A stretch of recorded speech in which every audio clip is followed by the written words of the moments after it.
Okay. All right. Hi, everyone. My name is Evan Tovial, and today I'm excited to share my capstone project with you through the Teacher Community Engagement Fellowship, which I have titled Addressing the Crisis in Youth Engagement Through Innovative Mentorship. So a little bit about what we'll be talking about today. So a quick overview. I'll be talking about my inspiration for this project, the community partner I'm working with, my journey into immersive storytelling, personal reflections, and how this project will continue on. My journey into youth engagement began long before this program. Over the past few years, whether mentoring in Pittsburgh, teaching English in South Korea, or volunteering with leadership organizations in Atlanta, I kept noticing the same pattern. Students were disengaged, and not because they didn't care about the content that they were seeing or that they were learning, but more so because we weren't reaching them and connecting with them. And so a lot of research also confirms this. 43% of teachers say student engagement has declined since 2019. Only 33% of educators and parents believe students are actually engaged. And by 10th grade, only 26% of students say they love school. So I realized it's not just the what that's failing, but more so the how. And that's what inspired me to reimagine mentor training. And so we can bridge that engagement gap at its root. So I feel like we have to start at this top to really make change like throughout. And so that's why I wanted to focus on mentor training. Through the fellowship, I partnered with Youth Enrichment Services, or YES, here in Pittsburgh. YES will be partnering with Partner for Work this summer to work directly with high school students for their summer programming. And so we saw an opportunity to create and pilot this training with them. Many YES mentors come from CMU and the University of Pittsburgh. And while they're very passionate, they often don't come from the shared experiences that a lot of these students have, experiences shaped by systemic inequalities, trauma, language barriers, and so much more. So the themes I explored through this fellowship, like cultural responsive engagement, the role of proximity and listening in leadership, and the ideas of humility over saviorism, shaped how I approached this project. Rather than assuming what mentors or students needed, I focused on designing training with empathy, accessibility, and active listening in mind. So the Community Engagement Fellowship really emphasized that community work isn't about applying your ideas to a space. It's also about co-creating with that community. And that lens has guided me through this entire project. So the mission is pretty simple: create VR training for mentors to simulate diverse student experiences, use immersive storytelling to build empathy and cultural competency, empower mentors to engage students authentically, starting from a place of understanding. And so VR immerses mentors into the student experience, like feeling overwhelmed in class, being misunderstood by adults, or excluded due to language or learning differences. And so by focusing on these mentors, who are often pretty tech savvy and closer to age with students, we're starting change where we can see the ripple more effectively. So there's also a lot of growing research that shows that VR is uniquely powerful at building empathy. A Stanford study found that virtual reality can help people feel more compassionate than traditional media. Yale researchers have explored VR's power and limitations as an empathy machine. And education studies show VR can help students and even middle schoolers better understand complex social issues. And so a lot of these findings have really support the heart of this project, that immersive storytelling is one of the most effective tools that help mentors not just understand students, but also feel with them. How it works. So here's what the training platform kind of looks like. The platform is a Google site with 9 modules, give or take, built around issues that YES students face and how to address those issues. So some examples are relationship-based mentorship, mental health and trauma awareness, educational inequality, poverty and housing instability, neurodivergency, language barriers, race and discrimination, post-COVID social and emotional gaps, LGBTQ+ inclusion, and so many more topics. So each module is paired with a free VR experience that places mentors in the student's perspective. For example, you can experience what it's like to navigate a school as a student with dyslexia, or you can see what it feels like to live with food insecurity, or what it's like to be a student with ESOL, or like an English language learning student. And we're doing this by using affordable VR headsets that you can get anywhere from $8 to $20 on Amazon or anywhere you prefer to shop. And that just attached to your smartphone. So very easy, making the training accessible and also scalable to future YES cohorts. And this project also draws on the leadership philosophy that I explored through this fellowship, which is servant leadership, and just the importance of not only creating a project that you want to help a community with, but also leading with that community and like listening to that community as well. So yeah, so this is kind of a little bit of what the website looks like. This is a screenshot from that, and I can also show you the page itself. So to kind of give you an idea, this is the first page, just kind of like explaining what the leadership modules are. And here's a sample module. This one's on neurodiversity and undiagnosed disabilities. And so the VR experience is right here. And I did want to do a little bit of a demo today. So is there anyone in the audience who doesn't mind their hair potentially getting a little messy that wants to help me out with that? Sana and okay, so I will give you the I will reach. Maybe that might help. Um,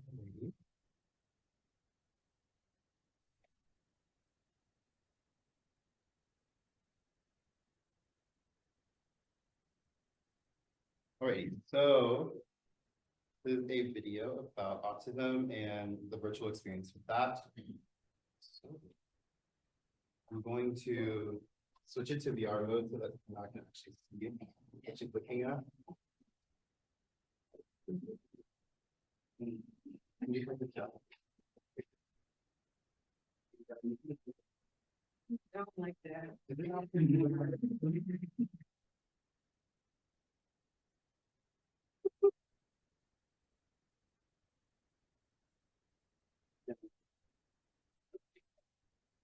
I don't like it because it's overwhelming. Oh,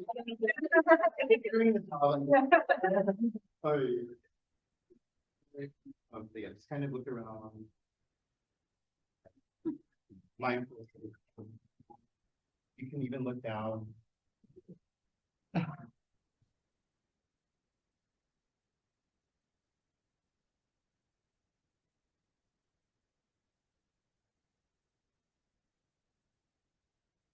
This is there's about autism.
Kind of the idea of what we will be doing with these modules.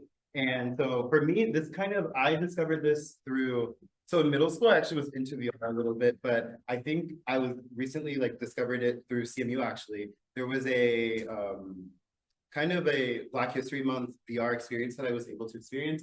And it was really interesting because one of the experiences I was like in a car being stopped by a police officer, so very emotional and evoked a lot of emotion for me. And as someone who could potentially face that, I think that's kind of what made it stick to me. But I also imagine someone who could not go through that would also. Yeah. And then kind of looking ahead, this summer we're formally going to pilot this with YES's newest interns for their summer programming. Beyond that, I plan to expand by collaborating with CMU's psychology department, the Everly Center for Teaching, and the Department of Modern Languages and the Kenner Global Languages Initiative at CMU, which already does a lot of VR research as well. And then so to reflect on the fellowship itself, this fellowship wasn't just my introduction to community engagement, it was also my introduction to CMU. Coming to a place where many students come from very privileged backgrounds was very isolating at first. And finding the Future Community Engagement Fellowship really grounded me. It gave me a space to talk about equity, youth development, a lot of important topics that we don't usually talk about just in our day-to-day, and just openly discuss that somewhere. And in one of my early class reflections, I wrote that the space allowed me to reframe leadership. And I now think that it's not just about invisibility or control. Leadership is about building trust, listening actively, and amplifying voices that go unheard. And so that's the kind of leader I wish to be, and that this fellowship has taught me to be. And so thank you so much for listening. I'm excited for There you go. All right, here we go. We are welcoming Aiden to give his presentation about his Capstone project. Hello, everybody. I'm Aiden, and today I'll be talking about food insecurity in the Wilkinsburg Borough. Just a very quick agenda. First off, it's like, what's my actual project? What on earth was I doing for the past semester? And what I found from said project, how it's sustainable, and also like what this fellowship meant to me, how I actually improved myself from it. So the Wilkinsburg Borough is an area with some pretty bad food insecurity. In fact, it's a food desert. People are not able to find the food options they need, particularly fruits and vegetables. And yes, there are food options available, and food stamps can actually get quite a bit there. But at the same time, it's processed foods. It's not basics, not things for cooking. It's not healthy things that people want. And there are also external factors like travel costs, medication, low wages, socioeconomic factors that are making it hard for people to get the food they need. So I saw this, and I also saw that the Wilkinsburg Community Ministry was looking for somebody to actually figure out what's going on with the community, figuring out what people want, what people are asking for, and how they can actually help more people. So when I saw their project, I thought I'd take it up myself. It would be very interesting. And the project that they proposed had a few goals, mainly figuring out what these people want, like how we can actually help people the most. And mainly it's figuring out why are people going to the food pit? Why are people going to the food pantry in the first place? Like what's going on in the background? Why this food pantry in particular? Because the Wilkinsburg Community Ministry is not the only food pantry in Wilkinsburg. There are more out there. So why are people choosing to go to the ministry instead of any other food pantry there? Like, what's this organization doing well? What can we improve on? And also, it's like, how long have people been coming here? Is it a few months? Is it a few years? Is it just today? And what I did for my actual project itself was I went out and I talked to people. It was a data collection project. I went out and interviewed members of the community. And this was a massive trust exercise. It was a massive trust exercise. The entire project was about getting people to trust me. People were waiting outside the food pantry for about 5 minutes. They were only willing to give me 5 minutes of their time and back. So I had to go out there with my clipboard, a consent form, get people to like actually sign off on it, permitted audio recording. Initially, there was a request for a photo as well, but I found that people were not willing to commit that far. And to get people to tell me about themselves in one of their most vulnerable moments. Why are you standing outside the food pantry right now? What do you need from us? Like, what can we do better and how can we help? And what I actually found while doing this project was people had similar views for the same problems. Like it was people had united issues. Or it was the fact that people were mainly wanting to tell their story. Like they were upset about the conditions they got themselves in. Like sometimes it wasn't even their fault. Sometimes people got their food stamps stolen and had no other choice but to go here. Sometimes people had, as I mentioned before, high medication costs. They weren't able to get here. And people wanted to be heard. People wanted to know exactly what they were thinking. And sometimes, even though like they initially were reluctant to answer questions, I got people's entire life story, like how long people were there, whether they had any relatives at home, that kind of thing. And what I found was that at the Wilkinsburg Community Ministry in particular, people really valued the fact that they felt respected. At other food pantries near there, there was a consistent issue of people waiting outside for long hours in the middle of the winter, extremely cold, and they weren't getting the foods they need. Like it was processed foods or food that like had questionable quality. So what I found is that what people wanted the most wasn't like the actual quantity of food. People were there at the ministry itself for fresh produce, that kind of thing. And this project, after I submitted all of the documents, like what I actually found the answer to these questions, I found it actually had a very strong sustainability element. The fact is, at its core, this was a data collection project, going out directly engaging with members of the community and figuring out what they wanted. And this is repeatable because people at the Wilkinsburg Community Ministry on average had only been here since the fall. Like this ministry has been operating for years. There've been a very few people here who have been coming to the Wilkinsburg Community Ministry since the COVID-19 pandemic, which has been actually a staggeringly large amount of time. But the vast majority of people here haven't been here for very long. So people are cycling in and out of this food pantry as the years go by. So repeating a similar project would be simply an effective way to actually get more feedback from the community. And I was sort of the test palette for this. I was the person trying to figure out how to get all the things done. And I documented the process I did, the findings I did, and future advice in a massive 12-page document I sent to my supervisor, just so it's like whoever does this in the future does not have to figure out how to approach people, how to actually get people to tell their story. Just like, okay, follow this, do this right here, and you're good to go. So what did I actually learn from all this experience? What did I learn from the fellowship itself? Well, what I learned was that it's really community engagement really is not all sunshine and rainbows. It's highly romanticized by the media, and it was a bit romanticized here actually, because a lot of it is like, okay, we're going to go out there, we're going to go find the community issue, we're going to go help people. But at the same time, it's like some people do not want to be helped. There were a few times I've been actually screamed at for even asking, hey, can I have 5 minutes of your time for an interview? There were some people who were genuinely like not the nicest to talk to. So it was like, this project in the fellowship was also like a reality check. It's like, hey, get out of your Aiden, get out of your ivory tower in the sky, get back down to the common man and actually figure out what's going on here. Another thing this fellowship really helped for is proper communication, actually getting the message to people. Because when I first started this Capstone project in particular, I was getting a response rate of like 0. Like I'd go out there, I would talk to the people in line, and not one person would be willing to talk to me. But by the time I ended this project, I was able to go out, ask them to submit a form, and when I actually submitted the consent form to my supervisor, they blinked because they weren't sure, like, okay, how did you get this notoriously angry person to actually agree to tell why they're at this food bank? So I found this project and this community fellowship was insanely helpful to get a perspective on the community itself and how to actually properly engage with people. Thank you so much. So let's hear it for Amanowit getting started with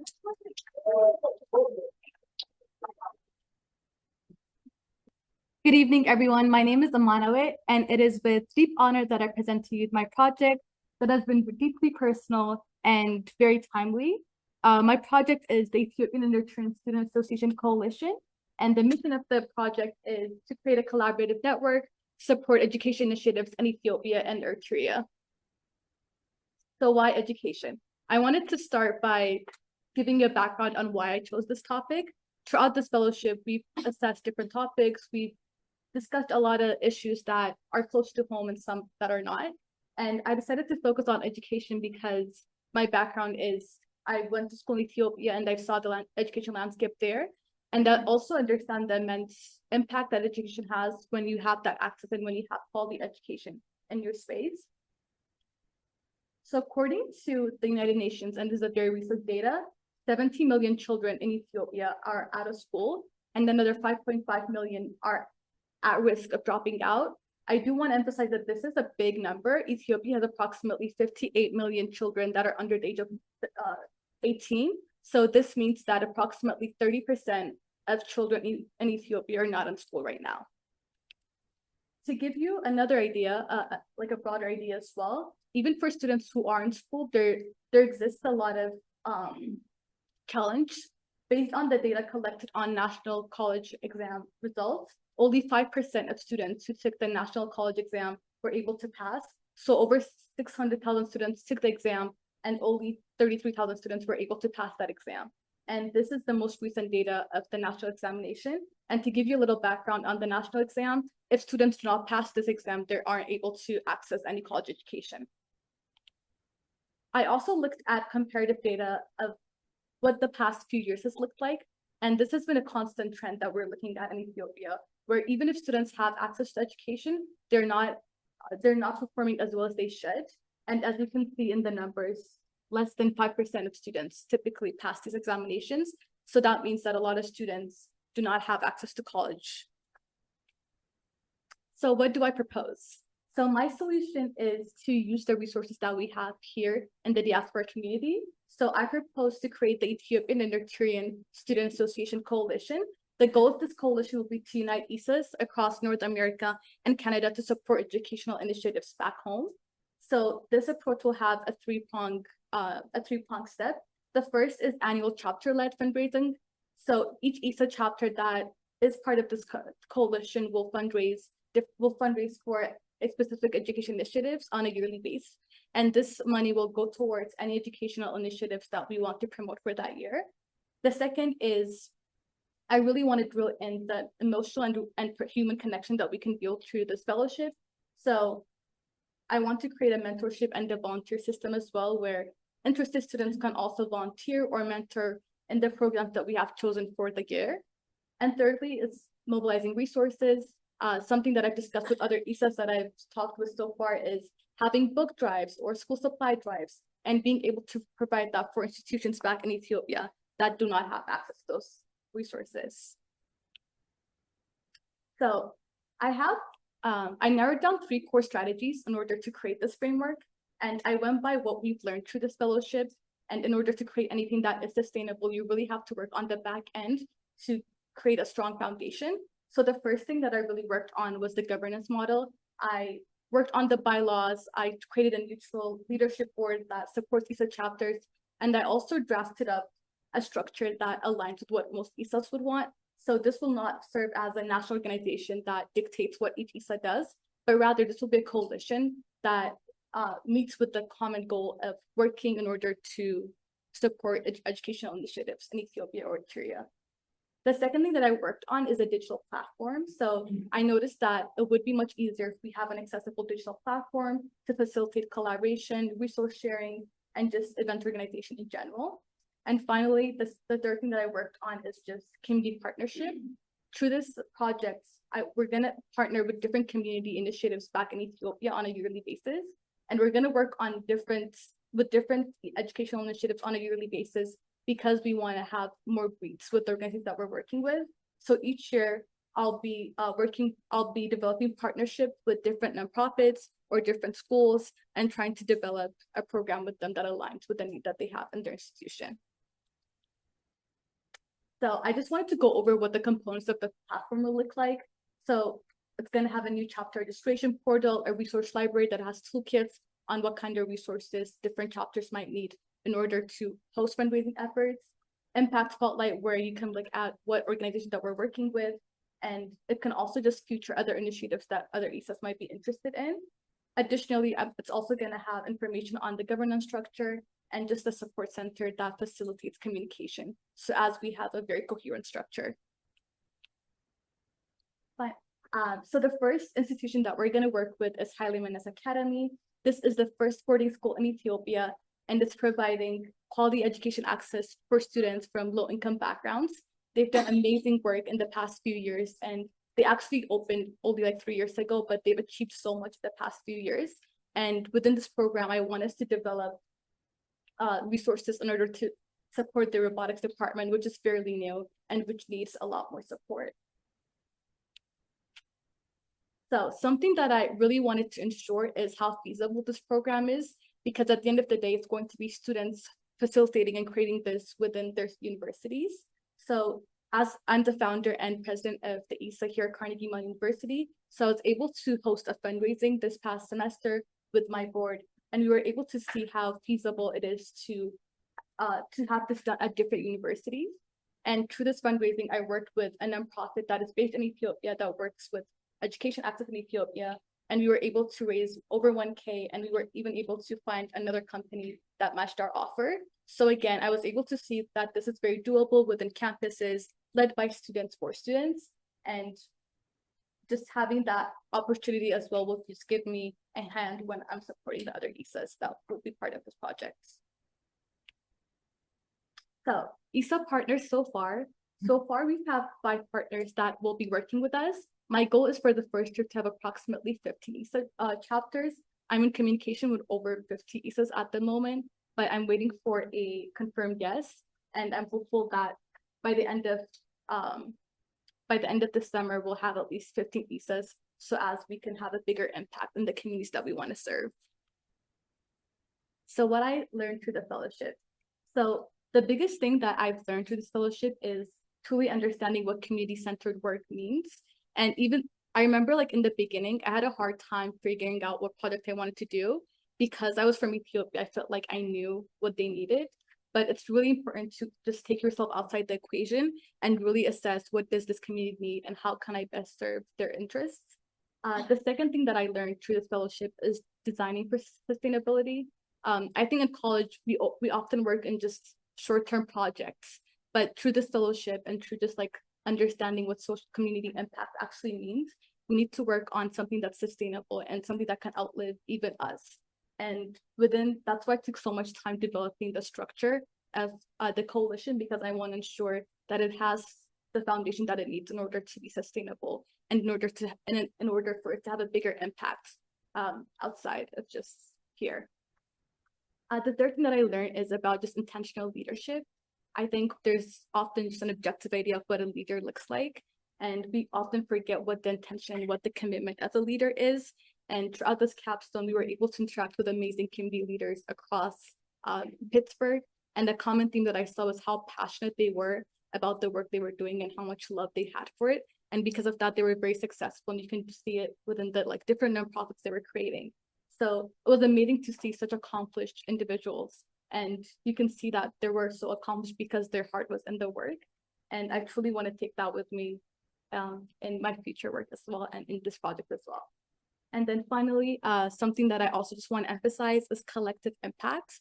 I think often when we think about change, it feels very daunting and just very far.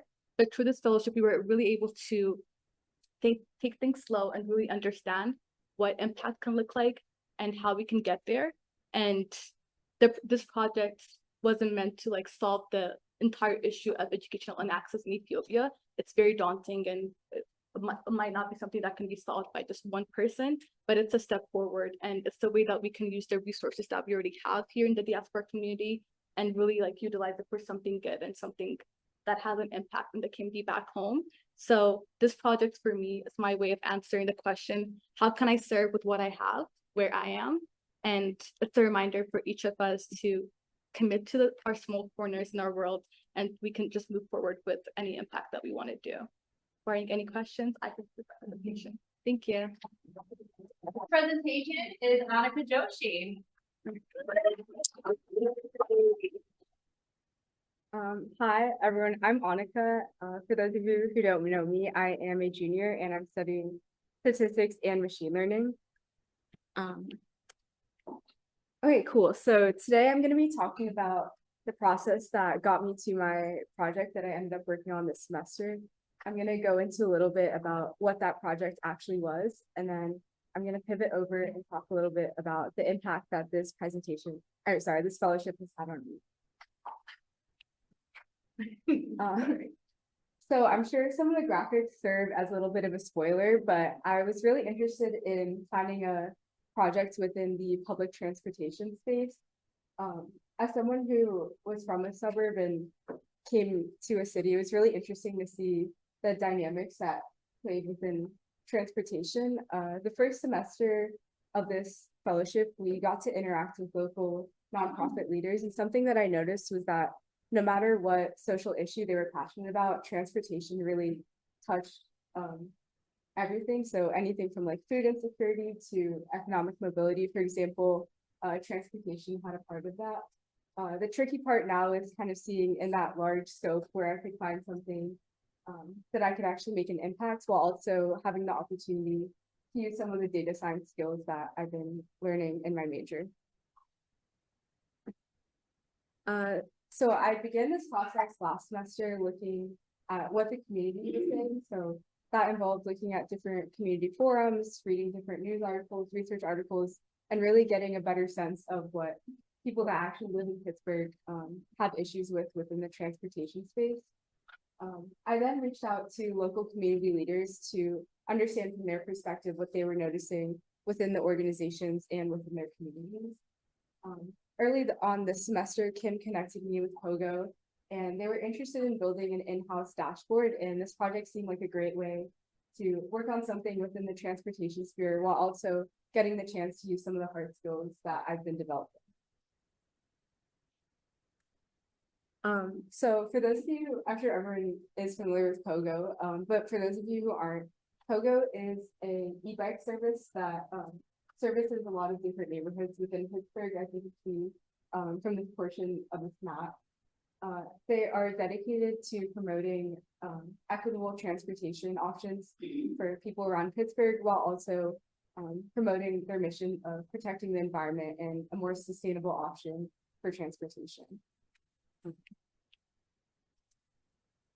So like I mentioned, this semester I worked on creating a dashboard for them, and I had access to two main sources of data. So the first was bike mechanic data, where I could see updates of how the bikes were in shop, what the mechanics statuses were on the bikes, and different metrics such as like inventory count.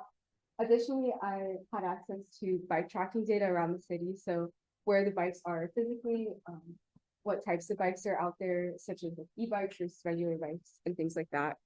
Using this, I created a real-time dashboard. So this is what some of the graphics on the dashboard are going to look like. So on the left, you can see that there is a mechanic order graphic. So for instance, I needed 5 orders today, so that's good. But it'll give them a better understanding of how everyone is doing day to day and like what needs to be done to get updated. Additionally, they will have a better idea of what bikes are in the warehouse versus operational out in the city. And also they will have a better idea of what inventory items are needed to be updated, or for example, what has been checked out. Yeah, so overall, they will be able to use this dashboard to get a better understanding of the mechanics, progress, as well as the bikes throughout the city, which will help them with their mission statement and better serve the Pittsburgh community. In terms of sustainability, after my involvement with this project, I aim to provide them with documentation, so someone with low coding understanding can use the editable tools within the code I made to make changes to the graphics, as well as pull in any other metrics that they're interested in to ensure that this dashboard remains usable past my involvement. So switching over now to the impact that this fellowship has had on me, I think it's interesting to kind of think back to when I started, because it was almost 3 years ago when I was a freshman, and I honestly didn't really know what I was getting myself into with this fellowship, but it's definitely been a great learning experience to understand better what community engagement really means to me and what it means to be a good community partner, and be able to use the skills that I've been developing in this class, in my data science classes, to better serve the community. In terms of personal growth, I think I also developed a lot as a leader. I think coming in to college, I always thought that the loudest person in the room or the first person to speak was always the best leader. But I think after interacting with different community members and reading different models of leadership, I've learned that there's really no one right way to be a leader, and that it's not always the loudest person, and that it's really how you engage with people and communicate with people that makes you an effective leader. And so I'll definitely take that with me post-grad and have confidence in myself when I enter a room and the spaces that I enter. Overall, I think this fellowship has been a great way to build a lot of connections. I've met so many people in this fellowship that I wouldn't have met in my major classes, so that's been really exciting. Additionally, being able to carry out a semester-long presentation, and last semester working with different community partners has been really cool to kind of engage in a more like adult space than I'm used to in some of my classes. I'd also like to say thank you to Kim for all her support, and Sarah and Quinn for their help with my project this semester.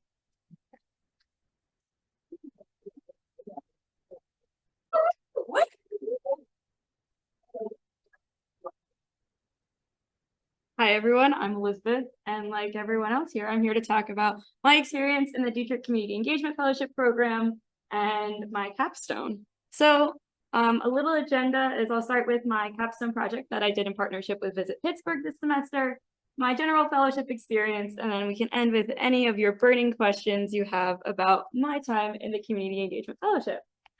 So to first talk about my capstone project, I worked with Visit Pittsburgh, and the goal of my project was to expand student economic activity in the East End neighborhoods of Pittsburgh.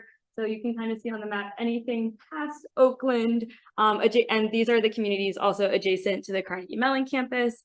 And that was through one of their programs called Berg 101, which I'll get into in just a moment. So actually the summer before I started my capstone, so this most recent summer, I found myself doing some economic development work, and I thought that was a really interesting field, nothing I had ever really looked or thought too much about. So I thought my capstone would be a really great opportunity to pursue that kind of work and looking into it a little bit more. As a native Pittsburgher, I also kind of thought about my peers, many of whom are known to not take the opportunities to leave campus or really explore the rich and vibrant communities here in Pittsburgh. So I wanted to dig into that, and I also wanted to dig into how students can benefit the economy and all that sort of research there. And something that really stuck out to me is when I was doing my research, I found that student expenditures in the local economy and the local community area around a higher education institution were the most impactful out of them, and faculty and staff members. About 57.5% of the economic impact came from students. So I thought, wow, that's a lot. Someone should do something about that and really make that work. And I wanted to see, again, if I could connect students to the bigger city of Pittsburgh. But lucky for me, Visit Pittsburgh already had a sort of program that was looking to do just that, called Berg 101. And recently, Visit Pittsburgh has been thinking a lot about tourism redevelopment and uplifting communities in the Pittsburgh area. So Berg 101 was a program that is a digital pass that allows students to sign up for free, get it on their phone, and there are multiple different businesses, community partners that you can engage with, visit, and get a little bit of a discount. It's also available for family members, so tell your friends and family that Berg 101 is happening. So just taking a little bit of a deeper look into Berg 101, at the bottom of your screen, you'll see the Berg 101 map, and you'll notice that there aren't a ton of locations in the areas where there's a lot of higher education institutions, because right here we have Carnegie Mellon, we have Pitt, we have Chatham, we have a lot of different institutions and not a lot of Berg 101 partners. And if you look with some other data in Pittsburgh, it also was the neighborhoods with either higher minority populations, so majority minority populations, or ones that demonstrated need and would benefit the most from the economic impact that students could have. So those were really the areas besides, so it was a myriad of factors, but all of those things led to our concentration on the East End of Pittsburgh, because despite having these vibrant businesses and high potential for student neighborhoods or student visitors to the neighborhoods, there weren't really getting that economic power. So that was something I kind of wanted to change, or at least help with my project. So my project included a lot of different steps. The main community, again, as I mentioned, is these local businesses in the East End, and specifically within the neighborhoods that we were looking at. So we first identified a ton of neighborhoods within the East End that we could look at, over 16, I believe, and we used a neighborhood tourism assessment rubric. So we ranked each of the neighborhoods on things like walkability, number of tourism assets, accessibility by public transportation, distance from a Pitt or Carnegie Mellon campus. And we also looked at some of the research that their own community development corporations had published about their wanting to have more visitors and things that they had already promoted on their own. And instead of going door to door and knocking at each of these individual businesses, because there are a lot of them, Pittsburgh is a big city, if you don't know, we decided to use existing contact networks like community organizations. So those would be chambers of commerce, community development corporations, all of that sort of stuff, to kind of be our middleman, but also our connection to all of these businesses, because they already had networks and long lists of people that they could contact. So why would we dig up that work for ourselves when there's people that could help us? So besides from that, Visit Pittsburgh also has established relationship with these community organizations. So again, why not use our resources? So that's why we just decided to do that instead. And then we developed a survey which expressed certain businesses' familiarity with Berg 101, their experience with college students, if they wanted more college student business, because some people might not want more college student business, or concerns they had about joining the promotional program.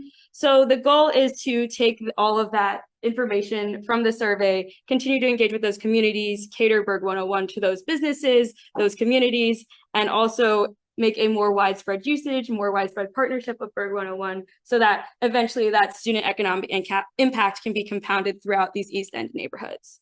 So thinking a little bit more about the project impacts, we actually got to meet with the Oakland Business Improvement District, the Squirrel Hill Urban Coalition, Hill District Community Development Corp. Those yellow neighborhoods are all the ones we actually contacted or surveyed on the tourism assessment rubric. And that led to over 150 individual businesses being contacted about the Berg 101 program, and positive responses in meetings with them as well. But there are not a ton of responses on the survey that we created. So we're looking at incentivizing that so that more people can realize the benefit for them for completing the survey.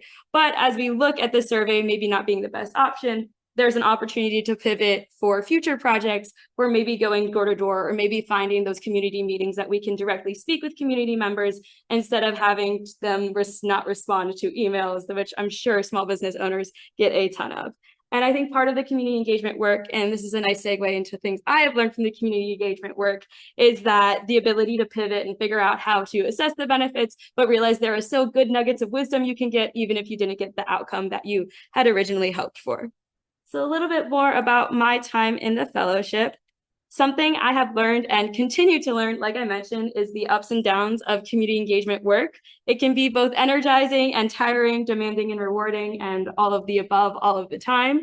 So that's something I definitely learned not only throughout my capstone, but throughout my time in the fellowship. But it also got me exposed to how the work I can do in a community and the community engagement actually impacts the communities. And as an international relations and political science student, a lot of what I do is kind of on the macro level and very theoretical a lot of the times. So being in the fellowship was a great foil and complement to my interests, because I was able to think about the big IR theories and political science theories, but also connect them to the community level when I was thinking about those bigger picture things. And especially the experiential learning aspect of it. I got to go to Costa Rica, practice my Spanish, work on my Spanish minor, and have a cross-cultural community engagement, which continued to teach me more about these ups and downs and bridging the classroom and the world, and really extended my understanding on the intersection of both culture and community. So looking forward, I have learned a lot about myself and a lot about my peers as part of the fellowship, and I look forward to seeing all the amazing things they do. And everyone I've interacted with has taught me something about either myself, themselves, or how we can better do the community engagement work. So I know looking in the future, I want to keep some sort of community focus. I'm a self-proclaimed people person, so I really want to be able to work with, learn from a wide group of people in places from Pittsburgh, around the world, and I realized that I really love this like people person of the work, and it's not something I want to leave behind. And also in my leadership outside of the fellowship, but just around the university, I realized that meaningful projects and good leadership is rooted in meaningful community engagement, and much of what makes an exceptional and effective leader translates to the community engagement, which means building and arranging trusting relationships that last. Engaging with the community is more than service. It's acknowledging past barriers and problems, making lasting impacts, and really thinking about layers of storytelling and collaboration. And it also gave me some hard skills, some best practices, approaches. I did not believe my experience would be the same in Costa Rica, for example, if I did not have that idea of a humble and curious and open mind, and also tangible skills like survey building, asking questions, asset mapping, and all the things that I'm sure will prove useful no matter where I go. And definitely the community and connections that I've formed through the fellowship. Thank you. Oh, I'm your videotape. Oh, no. All right, we are going to turn it over to Cynthia and Laura to talk about their project. Okay, hi everyone. My name is Cynthia. I'm Laura. And, You're going to introduce me. and today we'll be talking about the work we got to do with Casa San Jose. So kind of talking about and framing why we chose Casa San Jose. We're both first generation Americans. Both of our parents are Latinos. And we're coming from very Latino areas, Las Vegas and New York. So coming to Pittsburgh was a huge shock to us. I think when I entered, it was like 1% Hispanic in all of Pittsburgh. So it quickly came to a point that we realized in our college career that we got involved with the Latino community, not just on campus, which we are part of the e-board of SALSA, which is the Spanish and Latina Student Association. But we also just started to realize there's community partners and there is some movement within the Latino population, Casa San Jose being one of them. And we saw how complex growing up the immigration system is now. When we first pitched ideas, we were not going to work together and we're going to do two separate ideas actually. Because, you know, put the two Latino people together, how convenient. Yeah. No, I'm playing. But we just were like, let's go delve into it. But we quickly realized with the administration coming in that we had to pivot and change. And we kind of really focused on not creating something new, but supporting a system that's already in place. And Casa San Jose's like mission felt personal. It had language justice, legal access, trust-based organization. So we weren't fixing anything, just coming to support and listen and build on what was already working. Yeah, so kind of like the main things that we've been able to work with Casa San Jose for is that, as many of y'all know, there's a lot of changes that are happening in this country, especially when it comes to migration and immigration. So there have been a lot of legal threats where we see that there are a lot of like there's a lot of ICE activity and policy barriers. So there have been a lot of raids, especially here in the Western PA area. And then we see that there's a lot of like access gaps where there aren't enough bilingual resources for people to get help through legal access or anything like that, as well as like healthcare and schools with everything that's going on. And so Casa San Jose is one of the 3 main Hispanic organizations that help here in Pittsburgh, but they're the only ones that are kind of mostly focusing on migration and have like a set system to help with like everything that's happening with ICE. So clearly, like, they're getting a lot of demand and they do not have enough staff or volunteers that are able to help them.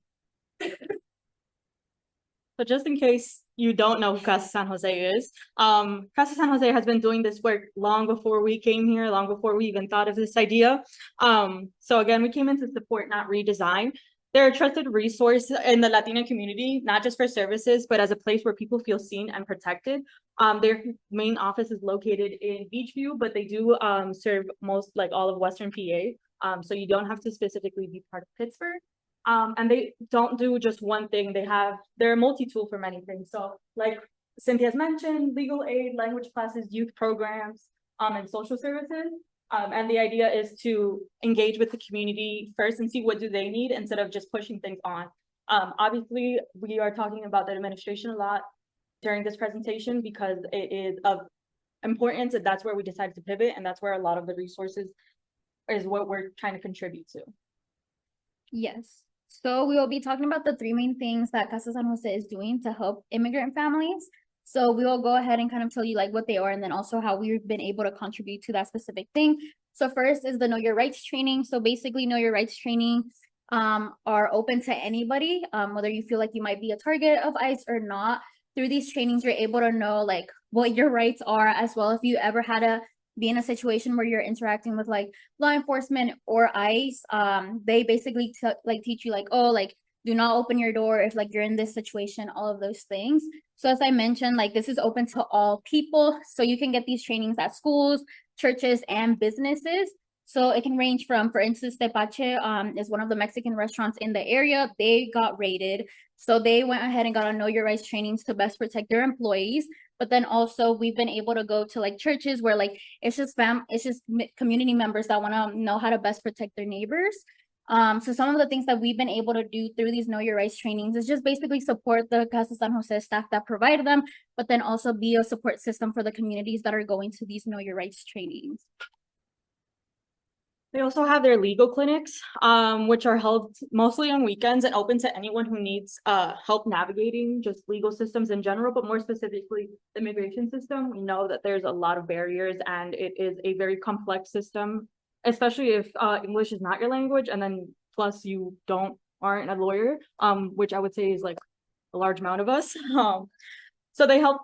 We helped with things like setup, intake, translation. So while those small things might have seemed like nothing really mattered, being able to meet someone at their level and at their place helps a lot, not only in providing the resources that they need, but also just making sure that they are community, that they feel like they're part of the community and they belong here.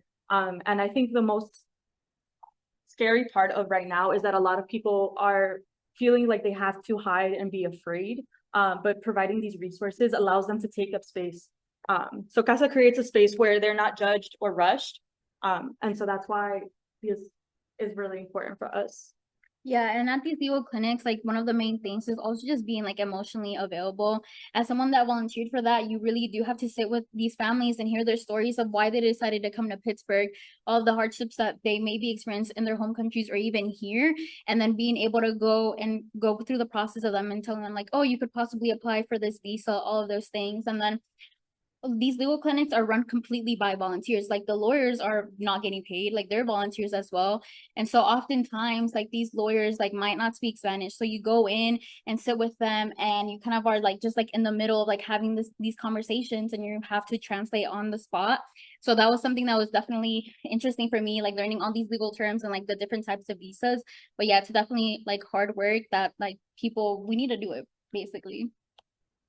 So yeah, and then the last thing is like the rapid response teams. So basically, as we've mentioned, there have been a lot of ICE raids. So these rapid response is basically someone will go ahead and call like the 24-hour hotline that Casa San Jose has. If they see that there might be like ICE activity, they'll go ahead and call them. And then Casa San Jose will go ahead and send out volunteers to really scoop out the situation. Is it actually ICE? Are they detaining people? Is it not? Like what's going on? And we realized that like this rapid response team is really important because if there are people that go out and basically are like, they're not gonna like confront ICE if it is actually ICE, but they're just there to like kind of help de-escalate the situation and then also take note of everything that's happening. Because what we've realized is that if you're taking documentation, like a lot of times people will fall through the cracks if they're detained by ICE, and family members can go by days, months without hearing of their family member. And so by having volunteers that go ahead and document everything, like it's easier to be able to access the people that are getting detained. And so what we've been able to help through with that has been like going through their volunteer database and see like who's willing to still be a part of this rapid response team. But then also, as Laura mentioned, we are a part of SALSA, which is like our Spanish Alliance Student Association here on campus. And there was a situation that happened a couple of weeks ago where it was like an elevator company that has the same initials as ICE. And so students were scared for the right reasons. And so they went ahead and called Casa San Jose. And then we also called Jaime, who's our mentor. And we're like, is that actually ICE? Like, is it not? And we were able to realize that actually it was not ICE, it was this elevator company. And we were quickly both easily, like we could send out to like all of our group chats, like, okay, like this is not actually ICE. So yeah, it's just like really important to have like people that you can trust. And then like in every situation, like whether it is ICE or if it's not. And then our experiences. So we weren't just present behind the scenes, like crunching numbers. Although that is a great job, that's not the approach we took. We were present at legal clinics, at events, at volunteer gatherings, translating for families in real time, helping them fill out forms, or even just like Cynthia has emphasized, making them feel comfortable, like they're allowed to take up space.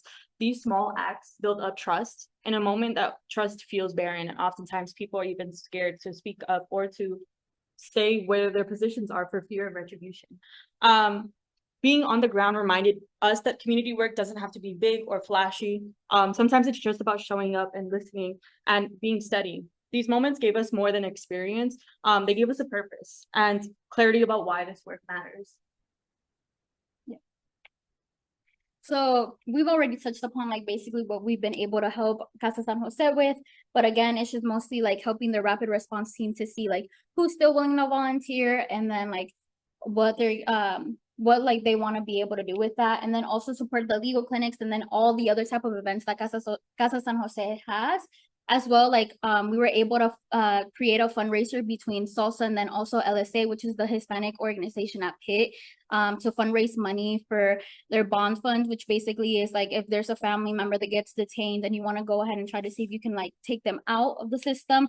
That can cost a lot of money, and sometimes people don't have the money to afford for that. So Casa San Jose has this fund where like families are able to use the money and then like eventually they're able to pay it back. So we were able to fundraise money and then also not only connect with the Hispanic community in Pittsburgh, but also connect with the Hispanic communities within the universities.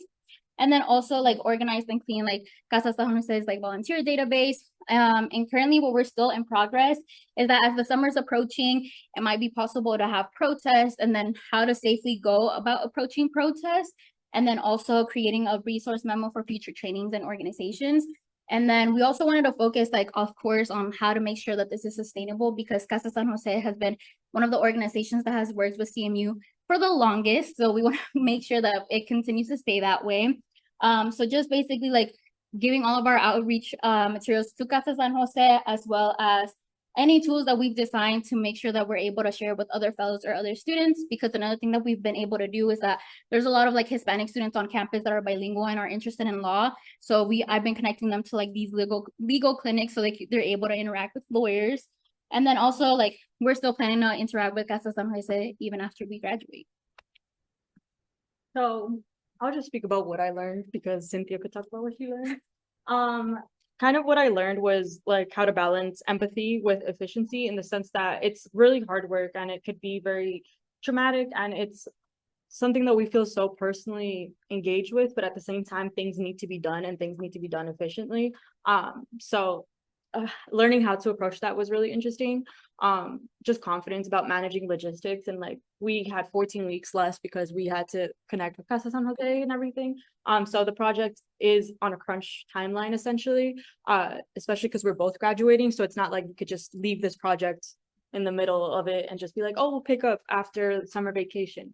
And it just also helped me just ground myself in what it means to support, not necessarily lead, in community work, which has been really interesting as if people know me, I'm very like type A and I'm like, please give me, and let me figure it out. But more so with this, it's like, we are not fixing anything. We're just adding value to it and adding our own contributions to it. Yeah, and then for me, it was just like more like the importance of showing up for your community. Because I feel like I tend to be very active with my community here at CMU. And I think it might just be a little bit difficult, especially with Pittsburgh, because like public transportation, as other people have talked about, sometimes it's not the best, especially going out to like Beachview and things like that. But just like being able to be there in any way possible was something that like I found was really important. And then also just like learning how to help community members, especially through a legal sense. Like I really didn't even know like type of visas there were before like having this experience. And like Laura mentioned, like I'm not a lawyer, I'm not studying like pre-law or anything. So it's definitely like a bit of a learning curve to learn all of that. And then also just getting the experience of like learning how to translate on the spot. I've grown up doing it for my parents, but I think it's definitely different having to do it in front of a lawyer, especially when it comes to legal terms. But I think overall with like the fellowship and something that like me and Laura have touched upon in this conversation, it's just that we didn't want to come here and be like, okay, like you're gonna do what we want you to do. It was more so learning, okay, like you have to listen, and especially like in those situations where you have to sit down with these family members and hear all the horrible things they've had to live through to be able to make it to Pittsburgh has been something that has been really impactful, and I hope to take with me. And the work doesn't end with us. We also wanted to extend the work to you guys. So if you scan this QR code, it'll take you to the Casa San Jose volunteering page. And these are just bullet points of things that you could help with. No effort is too small nor too big. Like we mentioned a lot, the amount of work that needs to be done is tremendous. It's a huge mountain, and there's just not enough hands to go around. So being able to be part of it and like, don't think of it as temporary, don't think of it just like a one and done. Like, please be part of the community, engage with the community. Even if you don't identify with the community, you can be an ally. And I think that's super important in times like this. If we could join together, as the picture shows, then we could like get through these tough times. And you become more engaged and more involved, and you get to see like the beauty of Pittsburgh, really. Yeah, and then one quick thing, I just want to give a big shout out to Jaime, who was our mentor. Yeah, thank you. If you know, like he's the main person, like if there's any ice raids, he's the one that gets contacted. So like it's a lot of like emotional damage to be hearing all of that all the time. And so I really am thankful that he was able to mentor us through this program, but then also like that he was able to like just handle like me and Laura like being like, oh, how can we help? How can we help? And then on top of that, being such an important member for the Hispanic community here, like in the universities, and then also overall in Western PA. So thank you. All right. We are going to keep it moving. We've got a few more presentations left. So we have Ben Abel, who's going to talk about his project. So Ben, over to you. Yeah. Thank you. I'm Ben. I'm going to be talking about the survey toolkit I made for Allegheny River Trail Park. So first off, I'd like to just say a few words about Allegheny River Trail Park. It's a great place. As a global studies major with an additional major in environmental and sustainability studies, I wanted to find some sort of project that centered on the environment and the interactions that people have with their built and natural environments. So I thought that Pittsburgh's parks would be a great place to do that. Allegheny River Trail Park is in Aspinwall, which is just up there in that little circle you can see on the map. It's a pretty small and affluent neighborhood, but a central mission of Allegheny River Trail Park is to cater to as diverse a community as possible. That includes neighboring Sharpsburg, which is a little bit larger, has different demographics. My contact at the park was Tony Maja. Shout out Tony. He was a great mentor figure. He couldn't be here today, but he was really helpful for bouncing ideas off and providing a lot of feedback. But yeah, Allegheny River Trail Park, it's a really great place. It used to be a marina, and then it was bought by the citizens of Aspinwall as a whole, and they created this nonprofit, the park. So they still have that marina there. Just recently, they acquired a whole bunch of new land, basically doubling the size of the park. Because of all that real estate they have a lot of space for public programs, and that's the main way that they interact with the community, is hosting these public programs. Notably, in the summer, they have a lot of concerts and other large-scale public events. They also rent out their building and their park space as a rental space. So my project was going to focus on these two uses of the park. The main concern that came up when I talked to Tony, and also came up last semester when I was talking to people in various parks around Pittsburgh, was that they really want their parks to feel open to everyone, but they don't really have a sense of whether or not they're actually succeeding in doing that. So I wanted to do a project that would somehow answer that question. The answer that I came up with, along with Tony's help, was a toolkit of surveys. These are two main surveys, the event survey and the rental feedback form, along with the master document that connects them. So the event survey is something to gather events, including use data, satisfaction data, and demographic information from people at public events, such as these concerts I mentioned. Just anything where they are trying to bring communities together, and they want to know if they're appealing to the diverse audience that they want. The other form is a more personal, smaller scale form. That's the rental feedback form. And that's for their renting people. There's some minor demographic information in that, but it's mostly to get feedback from park rentals and also to get some general ideas of what sort of events their space is being used for. The master document has instructions for use and connects it to the academic literature that I based the surveys on. So my process for creating this survey was a pretty extensive one. It required a lot of iteration. The first thing that I did was just did some general research. What are good survey practices? What works, what doesn't? And then I augmented this with looking at actual case studies of what different surveys have done.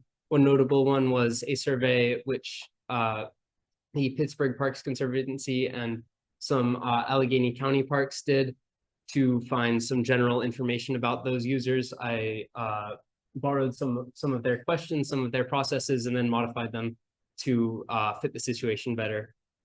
When I was drafting the surveys, I had weekly mentor meetings with Tony, and these culminated at the end of the semester just a few weeks ago in a presentation to the whole park staff where I pitched basically this presentation to them and asked them their thoughts. And from that, I also got some very valuable feedback from some different voices. And that was also very useful information in figuring out exactly how best to meet the needs of Allegheny River Trail Park.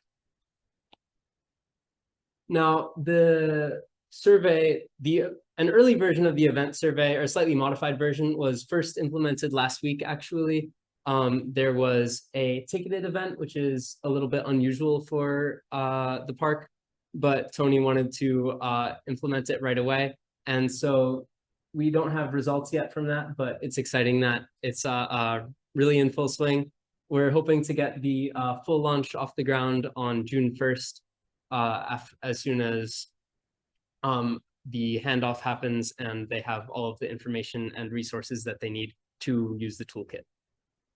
Once they have it, they'll be able to gather information on their event clientele and figure out who's coming, who they're appealing to, who they aren't, because really the goal is not at this point to appeal to a more diverse audience, because they don't know how diverse their audience is. So the goal of the survey right now is really just to get information, who's coming, how are they doing? And this is, of course, sustainable. Once they have that information, they'll be able to modify the surveys and change it to whatever needs to make sure that it's still fitting the metrics that they want to have information about. Now, I'm going to talk a little bit about the fellowship. I've been in it for 2 years, like everyone else here. And some of my main takeaways, the biggest one for me is that good work is centered around people. Now, this can mean a lot of things. When I came to CMU, I really thought, okay, environmental sustainability studies, I want to solve climate change. I want to work on all these global, large-scale problems. But I think the biggest change in my thinking has come from the fact that the idea that global work can also be local. Even when you're trying to have a really big impact, that starts from your community, that starts from making sure that you're helping the people close to you and the people around you. In the future, I hope to carry these ideas with me in whatever career I choose, whether that is in the nonprofit sector or outside of it. And I really want to take this ethos of good engagement, making sure that you're giving more back to the community than you're getting out of it. And of course, this focus on people, that at the end of the day, it's really all about the people around us, even when we're trying to work towards these large scale issues. Now, the specific impacts that the fellowship has had on me are it's given me a lot of contacts in the Pittsburgh nonprofit sector. Tony Maja, I think I mentioned I had already met him at an internship previously. And so it was just great. I'm getting to know all these people and that are helping different kinds of people all around Pittsburgh. It's also generally given me an understanding of how to enter a new career space, because obviously I really had no experience with the nonprofit sector, certainly not the one in Pittsburgh before I started the fellowship. And it's given me this hands-on practice, hands-on project that is the toolkit. So before I close, I'd just like to reiterate, good community engagement focuses on people. And you can have bigger goals, but remember the main thing that we're working for is our communities. Thank you.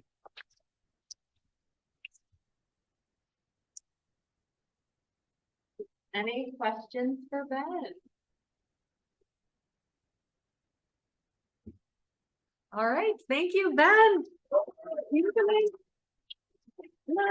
All right, Ananya, you are up next.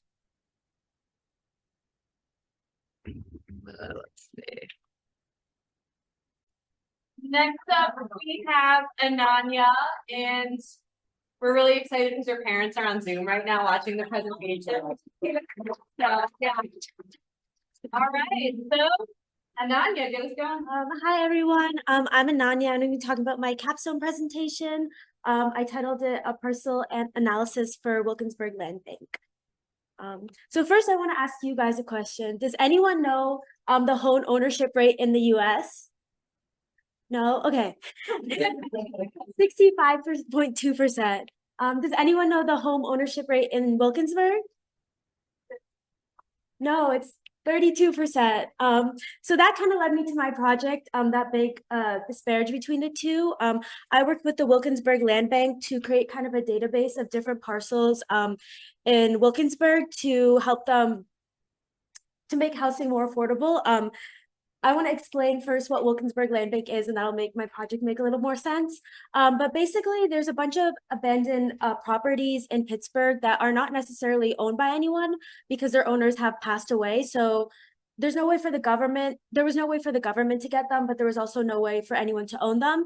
And so the government created this thing called Wilkinsburg Land Bank. So they were given the data for the parcels, and then they kind of analyze them and decide which ones to purchase. And from the purchasing, they stabilize it. So they clean it of any junk, pests, debris, things like that.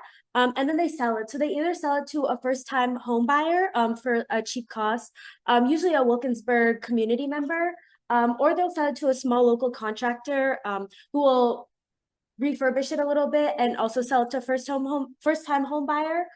Or they'll sell it to a community-based redeveloper who has access to more money and can fully refurbish and renovate the house.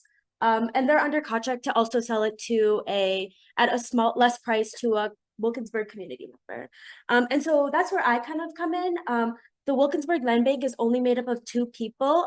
Both of them are lawyers, so they don't have any statistics technical skills, which I do because I'm statistics and machine learning.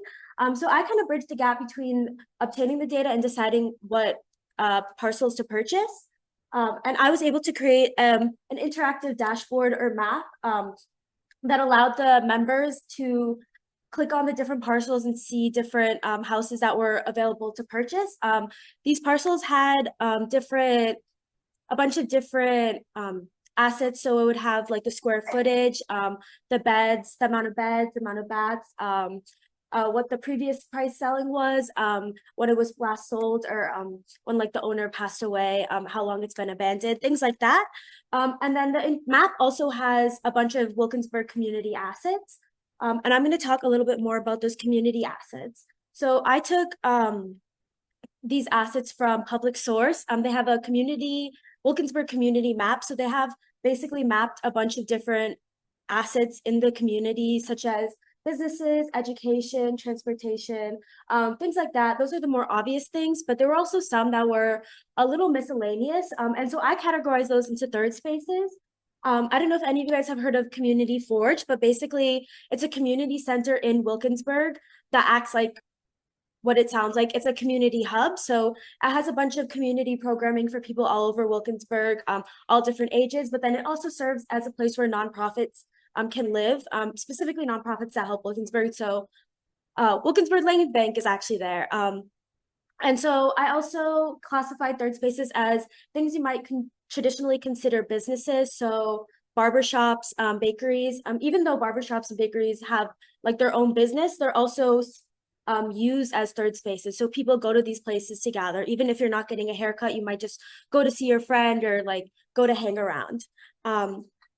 And third spaces are really important to communities in general, but more specifically Wilkinsburg and Wilkinsburg Land Bank's mission, because third spaces act as, like I said, third spaces act as a community hub, but they also help bring the community together and make it stronger. And so that's why I wanted to add it into the interactive map, because we want to invest in parcels that are closer to these community assets so the community can go stronger. One of Wilkinsburg Land Bank's biggest goals in their organization is to help prevent gentrification or stop it. And so having parcels and renovating houses that are closer to these community assets really help it, because it helps strengthen the community. So I'm going to talk about my project impact. I was able to analyze 1,200 parcels of data. So that's about 1,200 different houses that have been analyzed. So what I did was I basically got this data from my mentor and I cleaned it. So I made it usable and made it easy to understand for people that don't really know how to understand data that well. And then I was able to put this data into the interactive map. And then I also analyzed 40 different community assets. These were mostly things from the Wilkinsburg Land Bank, but some things that my mentor told me, like storage spaces nearby. For the sustainability of my project, like I said, obviously the dashboard, I also created a report. The report is mainly for the 2 organization leaders, because on the report, I outline specifically what I did, how I got there, and my findings. And I sort of made it clear to them what parcels they can invest in and why I think so. And that'll be really helpful in the future as well, because they'll be able to see my step-by-step process of what I'm doing and pass it on to anyone who might be able to continue that. And then I also met with the intern. The intern also has a more technical background and they just started. So I basically transferred the clean data to them and explained what I did and how I got there. And so hopefully they can keep it up for years to come. Lastly, I want to talk about the fellowship impact a little bit and what how I'll bring these lessons I've learned in the fellowship to my future. So I think one of the biggest things I learned was how important it is to listen to community members, and actually, as a leader, it is to listen to community members, actually understand their struggles. Throughout the 4 semesters, we talked to a lot of different people. We were able to listen to a lot of different community leaders talking about their own journeys, but also like how they came to become a community leader. And I think that was really impactful for me, like one of the most impactful moments of the fellowship, because I was really able to see, like, even though all these people came from different backgrounds, had different paths, they all had a couple things in common. They're all very passionate about the communities they were serving, and they all knew very deeply about the different people in the communities and their needs. And they also had connections with these people. It wasn't just like surface level. And this is something I'm definitely going to be able to bring in with me in the future. I'm graduating next week, so unfortunately I won't be here anymore. So I hope to be able to carry this lesson into my future career, whatever I end up doing. I also learned a lot about resilience and flexibility. I had a completely different project last semester that I was researching and hoping to do for this semester for my final capstone, but due to a lack of time and resources, I wasn't able to do it. But I really learned a lot about flexibility, and that even if things don't really work out the way I want them to work out, things will work out in my favor. Like, I shouldn't think negatively right away. I should have a positive mindset. And that's also something I can take with me in the future, because obviously, like, I'm going to be looking for jobs and things like that. And that's not necessarily always successful. Yeah, so I learned a lot over these past 2 years in the fellowship, and I'm really grateful I got to take part in it. And I'm gonna be sad to graduate. Thank you.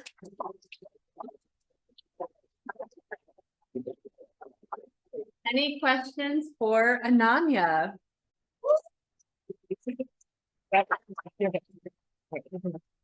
Good day, everyone. My name is Sana Akindele. I'm a graduating senior with a Bachelor's of Science in Ethics, History, and Public Policy, and a double minor in Psychology and Creative Writing.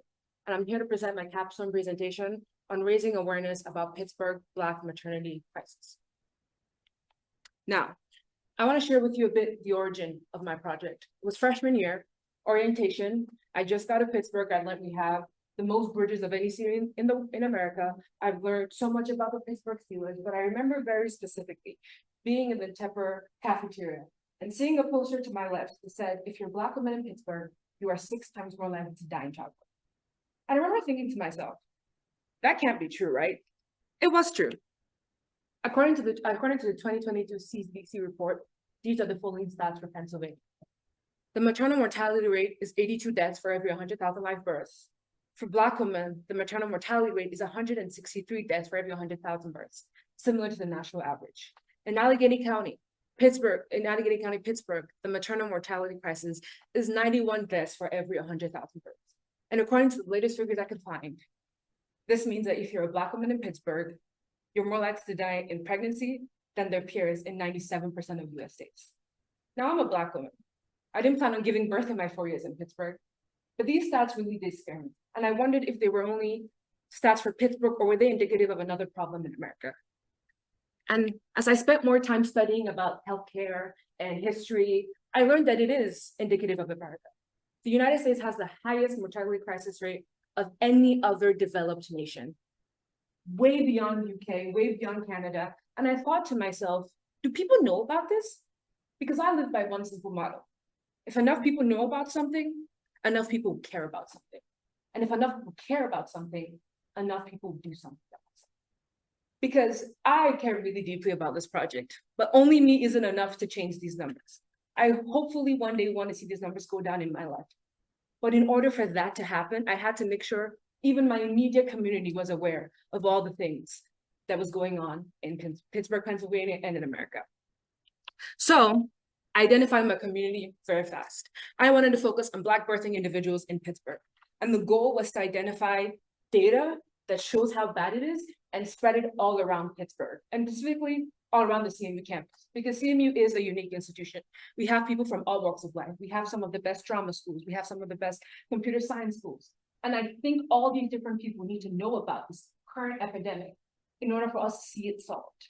So initially, what I wanted to do was do a 5-part video series. I was so hyped. I was like, I'm gonna interview so many different people. This is gonna be amazing. I'm gonna end up on CNN. And unfortunately for me, that was not what happened. As Kim can testify, I sent an obscene amount of emails to almost every person I could think of, historians, doctors, researchers. But one of the things I didn't take into consideration was that this is a problem that's not only I'm dealing with. These are things that researchers are dealing with as well. The current change in administration, a lot of them had bigger things on their plate than a college student wanting to interview them. And then I realized that, wow, my initial idea was so big that I completely forgot that there were other factors that I needed to take into consideration. So I pivoted. I decided that my final year in Pittsburgh, my final semester, nobody was going to enter a building without seeing something about Black maternal health. And that is what I did. This is me putting up stake signs in the lawn. As you might not know, I am not a technical person. I had to stand in the sun, stand in the grass, tape it. I'm terrible at it, but I did it. And I made sure there were posters in every single one of these buildings. The only 2 buildings I couldn't access were the ones that were far off campus. And I made sure that they were in multiple different places because I felt the need, as CMU students were going to study, as CMU students were going to classes, I really want these stats to be ever in people's minds. Because again, this is how we get people to do something about this current problem. The intended impact was quite simple for me. I wasn't going to solve the problem in one day. I wanted to make sure enough people were aware of this current epidemic that one day, as they go on their lives, they cared enough to make sure they do meaningful changes. One of my favorite parts of this is, even though I tried to interview multiple people, there was only one person who answered my interview request, and that was the vice chair of diversity, equity, and inclusion at UPMC Emergency Medicine. And I had a very long talk with her, and I asked her a whole bunch of questions that I thought that people would have about maternal health. And she was a Black woman herself. She served in the Navy, and she answered these questions in such a simple way. And one of the things she said that really did stick out to me was that the problem is not inherent risk. The problem in these health statistics is not that the medical industry is racist. The problem is that when you know the history of gynecology, when you know the history of healthcare in this country, you understand that there are gaps in it. And there are gaps in it that we cannot ignore because they will continue to exacerbate existing inequalities. And if we want to get to a point where we realize that healthcare needs to be changed, we cannot just look at it from the angle of racism or non-racism. We have to examine our own biases. We have to examine what do we assume about somebody giving birth. We have to examine what do we assume about somebody in pain. And I'm very proud to say that the interview is currently being edited and it's going to be on the CMU Center for Shared Prosperity. So anybody who wants to have questions about the Black maternity crisis can see what this expert has to say in that field. And again, I just wanted to make sure that 2 weeks ago, which was April 11th, 17th, Black maternal health was on everybody's mind. That is Black Maternal Health Week. I wanted to make sure that before I left, some people would be aware, because the whole point of this fellowship is not only for this to end with me. There are other people in other capstone projects who might want to continue what I did. And I wanted to make sure that enough people were aware. So maybe in one school, far, far away, maybe somebody in the MECI department, maybe someone in the stats department can use these stats and continue the legacy that I want. And making these materials more accessible. I have a master document of all the posters and stake signs that I did. I've shared it with 2 or more teachers, and my plan before I graduate is to share it with anybody who wants it, to make sure it's easy to print. And every year you can print these statistics out, and you can continue to raise awareness on this problem. Because I believe in believing in human beings, and I think that nobody wants anybody to be in pain. And these numbers indicate that to me. People are in pain. And I do not want that to be politicized. I want these people to be human too. And that is why I wanted to make sure all the things I created were available after I left Pittsburgh, after I left college, because these will still be important when I'm not here. Sorry. In terms of personal growth, it really made me adaptable. I switched my capstone project multiple times, from a podcast to a video series to this, that. But one of the things that this fellowship over the past 2 years had taught me was what was my main goal. And that was always to raise awareness. And that allowed me to navigate and pivot every single time a new obstacle came up. There was a period of time I spent 2 weeks sending email after email, and I got like maybe 10 replies, and 9 of them were no's, and I felt so defeated. But I went back to everything we learned in this class. Community engagement is meant to be small by small. You're not going to change the world in the whole day. And while that sucks, because if it was up to me, the world would be a better place, that's just not how it is. And I wanted to make sure that I took all the lessons I learned about small, meaningful changes into everyday life and put that in focus. I refined my communication skills. I learned how to do my elevator pitch, because I had to do that over and over again. And every single time I changed my capstone, I had to retrain the elevator pitch to make sure that I was telling people the more accurate information. And I also utilized a lot of the problem-solving skills that we learned in this class. One of the memories that really did help was in my first year in the capstone. We had a community walkabout where we went to different communities in Pittsburgh and asked them certain questions. And I used a lot of the things I learned from that in order to be able to talk to people, because it is a touchy subject for many people. And it allowed me to be able to have this level of vulnerability with people that I think really helped me come across as more empathetic and not just a college student wanting to interview you over email. And one of the things this fellowship impact had on me is what I call the phrase poco a poco. I'm a very energetic person. I like to do things a million miles in a minute. And one of these things the fellowship has taught me is to take it bit by bit. Every sustainable change, every movement first started with a step. And one of these things this fellowship has taught me was that all the things that are passionate to me are huge problems. And if I want to do something in my lifetime to make them go away in the next 50 to 100 years, I'm not going to be able to climb that mountain in 1 year or 2 years or 3 years. It's about making a step that is so solid that all the people who come after me have a solid foundation to build on. Thank you. Wait, Sanaa, hold on. Any questions for Sanaa? And Corinne, I think, Corinne, the thing to stop the dampener is back there. We probably should just put them out. Thank you for checking that. All right, questions for Sanaa? Anything? All right, thank you. Turn it over to you. Hi everyone, my name is Alexandra Handrinas, and I'll be presenting about girls in sports in Pittsburgh.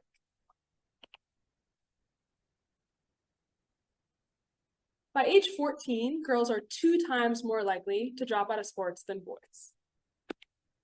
Annually, boys get 1.13 million more sport opportunities than girls do. And yet, girls who play sports report 1.5 times higher level of meaning and purpose compared to those who have never played.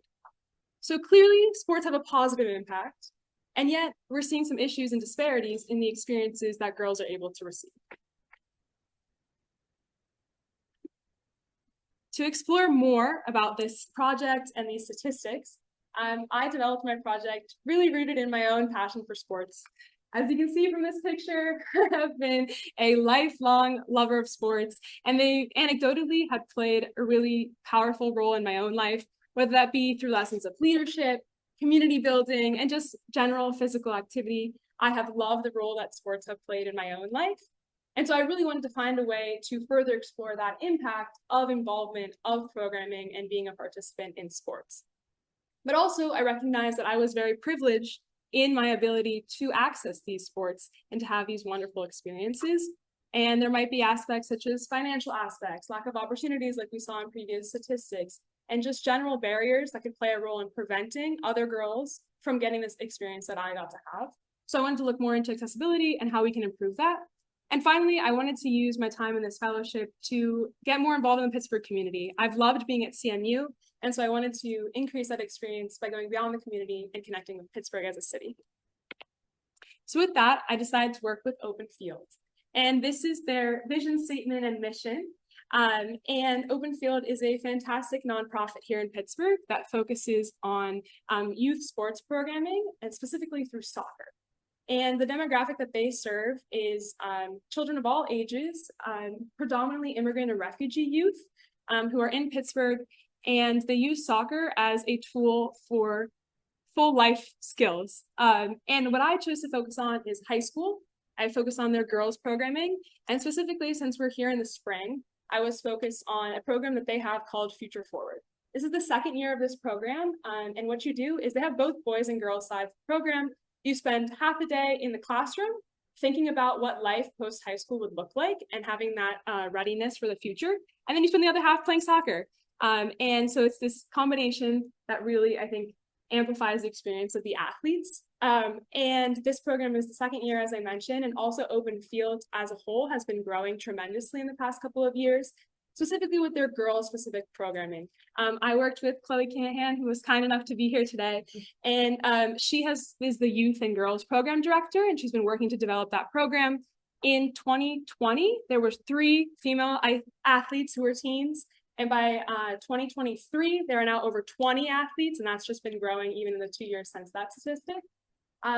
And something that I also thought was really powerful in my research, I found this whole body of research on girls-specific coaching, and I wanted to explore that more. So when I spoke with Chloe in the fall, she mentioned that she had used this research as a basis to develop her own curriculum that she was going to implement in Future Forward this season. So I also really appreciated the opportunity to get a firsthand look at what that coaching style can do for the athletes who are involved. So with that basis, and with Open Field as my wonderful partner, came to my actual project this spring. So given the rapid growth of Open Field, specifically on the girls' side, decided that it would be really helpful for me to assess the efficacy of Future Forward girls programming and to see how we could measure that in different ways. And the goal of this was really to provide Future Forward with meaningful measures of what was going well, what could be improved upon, and also to communicate that more broadly. So what this actually looked like was creating lots of surveys for athletes to fill out. This is a little segment of one of them that I created, going to administer these surveys, doing the research to design them. I spoke with professors here in the psychology department, Professor Brooke Feeney, for example, to really learn the more academic side of how to conduct research like this. And I also did some informal interviews and just some general observations when I was there at programming. And this ran over the spring. Their spring season is about halfway done, so they're still going, but what it really looked like was a kind of a beginning of season survey and an end of season survey. So obviously the results are still incoming, but the first piece has given us some insights into why athletes decided to sign up for Future Forward. So I've seen most of the results I've gotten thus far report high levels of just really loving soccer and wanting to have another avenue in order to play soccer and pursue their interests. And then another piece was that connection, whether it be to other athletes, both on their own team or the other teams that are involved in this league, which I thought was really cool. And then also connection to coaches, and maybe in multiple year returning and they knew the coach already, or they're looking to build a connection with an adult in the community. And I think that was something pretty powerful. And so I hope as the project continues, we see more insights, especially as the season comes to a close, of what they have learned over the whole semester and how it's impacted them. And the goal again is to really, hopefully it's helpful for Open Field to understand what the athletes are thinking and what they've gained from the program, and also to communicate this to community partners so people can understand the great work that Open Field is doing and how that's having a positive impact on athletes in general and specifically female athletes. And then more about the sustainability of this project. All the surveys I've created have been shared with multiple people at Open Field, so hopefully those could be used both to be administered at the end of this season, then also in the future to continue to adjust them as the program continues. Same with the interview questions. So hopefully this could be something that another volunteer or staff member could implement in the future. So now a little bit about my own time in this fellowship. I think this fellowship has amplified my experience here at CMU tremendously. It has really allowed me to go beyond the classroom and engage in learning that is so unique to this program. And I think many of my peers have echoed sentiments like this tonight. And I thought that that was a really valuable piece and something that I've loved about this capstone. And then as I'm thinking beyond CMU, this fellowship has really solidified how much I love community engagement work and how important that is to me. So those are skills that I hope to carry with me as I move into my career post CMU, whatever that will look like. And also the value of community, both what community means, I think in our own cohort, coming together and being this group of individuals who are all passionate about making change in the community, and then also being able to reach out to local Pittsburgh community and connect really with the space that I was in, and to get to know Pittsburgh on a deeper level and the people that inhabit Pittsburgh, and how valuable those community connections is something that I knew was important. The basis of this project, right, was community connections that I had on sports teams, but being able to really live that was something that I treasured. Also, more skills like perseverance and adaptability. I think both learning from this project, designing the capstone, going through the research and learning how important it is to be able to pivot and keep going, but also in engaging with open field and seeing how you're working with young kids. Programming doesn't always go according to plan, and how quickly you're able to adapt and adjust in that regard, and how valuable that can be in the workplace. That's something I will definitely carry with me. And then also stakeholders. I think something that we learned both in the classroom and then we got to practice this semester was the importance of thinking about who is present at the table when decisions are being made. As someone who hopes to go into policy work, I think this is incredibly important to think about, not only who's sitting there in the room with me when policies are being made or when I'm designing a capstone project, but who's not there, who's excluded, and how can those opinions still find a way to make themselves into the policy or the project, whatever that may be. So I'm just really thankful for this experience, for everyone who made involved. Thank you to Chloe for being my mentor. Thank you to Kim for running the program. But it's just really been a wonderful experience, and I'm so glad to have been a part of it.